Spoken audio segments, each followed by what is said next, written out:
2 weeks ago pa nga pala yung video na 'to tapos nagkita kami ng asawa ko dito sa Yas Mall.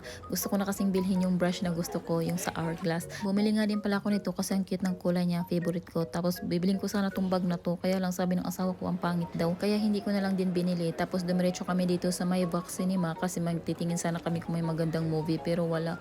Kaya hindi na lang kami nanood. Dumiretso nga din pala kami dito sa food court kasi ang tagal na namin hindi nakakain dito. At ang sarap nga pala nitong pagkain namin na na-order namin dito sa Sushi Wama. At after namin kumain ay dumiretso naman kami dito sa baba. Bibili kasi ng bag tong asawa ko kaya pumasok kami dito sa Columbia tapos sa The North Face. Kaya lang mamahal pala nila kaya buti na lang dito sa The North Face may mas mura-mura dito. Naka-sale pa kaya yun na lang binili niya. Tapos dumiretso kami dito sa Crocs kasi nagpapabili si Ate Kate kaya lang wala yung gusto niya. Tapos dumaan din ako sa La Senza kasi naka-sale pa sila. At after namin mamili ay ito pauwi na kami. Pupunta nga pala ako sa sasakyan ko tapos yung asawa ko naman ay pupunta siya sa sasakyan niya. Galing pa kasi siyang work nito tapos nagkita lang talaga kami dito sa Carrefour. At ito nasa bahay na kami. Yun lang, bye kamayo.